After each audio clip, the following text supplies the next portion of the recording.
15 अगस्त 1947 independence day. ये वो दिन है जब इंडिया को ब्रिटिशर से आज़ादी मिली और हम सब बड़ी खुशी से 15 अगस्त मनाते हैं।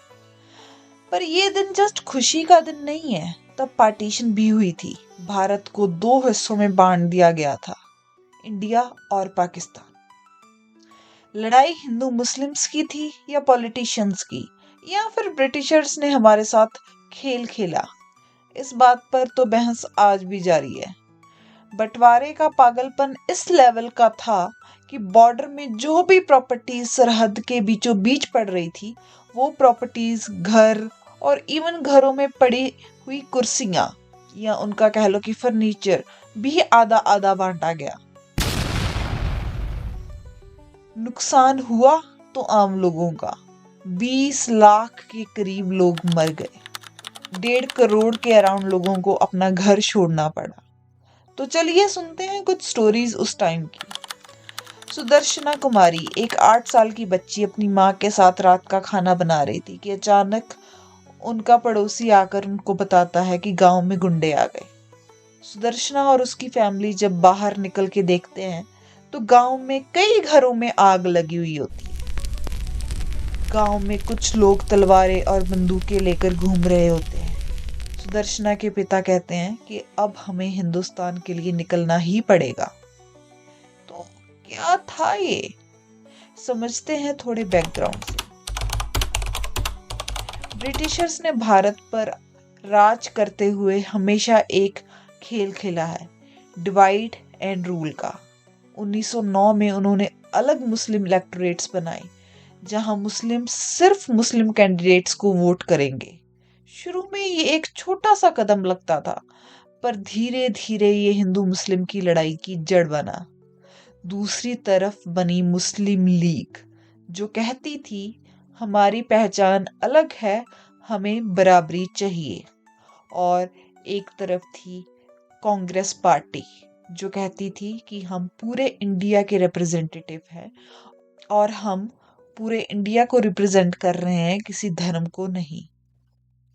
और फिर एक नया नारा उभर के आया, टू नेशन थ्योरी का।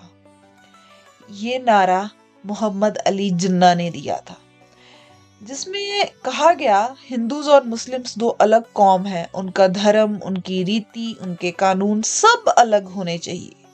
वो एक देश में साथ नहीं रह सकते। वर्ल्ड वॉर 2 के बाद ब्रिटिशर्स भारत छोड़कर जाना चाहते थे, मगर पावर ट्रांसफर किसको करें, आजादी दें तो किसको दे। एक तरफ थी कांग्रेस और दूसरी तरफ थी मुस्लिम लीग। लॉर्ड मैनहट्टन ने सिर्फ 5 महीने में प्लान अनाउंस कर दिया और एक अंग्रेज जज रेडक्लिफ, जिन्होंने पहले कभी भारत देखा भी नहीं था, सिर्फ कुछ हफ्तों में एक लाइन खींच दी गई जो इंडिया और पाकिस्तान को अलग करती थी। ये था पार्टीशन का सच, एक राजनीतिक फैसला, एक जल्दबाजी। और उसका सबसे बड़ा नुकसान उठाने वाले थे सुदर्शना जैसे आम लोग। सुदर्शना और उनके परिवार जैसे कई और परिवार अपना घर छोड़कर निकलते हैं। उनको ये भी नहीं पता था कि वो कहाँ रहेंगे, क्या करेंगे, कैसे सर्वाइवल होगा। उस टाइम तो सबसे बड़ी बात यही थी कि हम जिंदा रहेंगे या नहीं। सफर आसान नहीं था। सड़कों पर लाशें पड़ी हुई थी, नदियों का पानी लाल हो चुका था, हर तरफ अफरा तफरी थी। रास्ते में सुदर्शना देखती है उनके पड़ोसी, जिनको वो चाचा चाची कहती थी, उनकी लाशें पड़ी हुई है। कई जानी पहचानी लाशों के बीच में सुदर्शना और उसका परिवार निकलता है। सुदर्शना का परिवार जब शेखपुरा क्रॉस करता है तो वो देखते हैं कि सामने गुंडे आ गए हैं, हाथों में तलवारें लिए। इससे पहले कि गुंडे उन्हें देखते, सुदर्शना के पिता ने अपने परिवार को एक तरफ छिपाने के लिए धकेल दिया। सब लोग छुप कर सांस रोक कर बैठ गए। सुदर्शना का परिवार छुप कर बैठ गया। वो तो बच गया, पर उनके सामने सुदर्शना के ताया ताई आ गए। सुदर्शना की ताई की गोद में उनकी छोटी सी बच्ची थी। गुंडे उस बच्ची को छीनते हैं और उनके सामने ही उसे मार देते हैं। सुदर्शना की ताई चिल्लाती रह जाती है, मत मारो मत मारो। उसके बाद गुंडे सुदर्शना के ताया ताई को भी मार देते हैं। ये कोई एक्स्ट्राऑर्डिनरी स्टोरी नहीं है, ये स्टोरी हर उस तीसरे इंसान की थी जो पार्टीशन के वक्त अपना देश छोड़कर निकले थे। ये सारा मंजर उन्हें अपनी आंखों से देखना पड़ा, शायद कभी ना भूलने के लिए।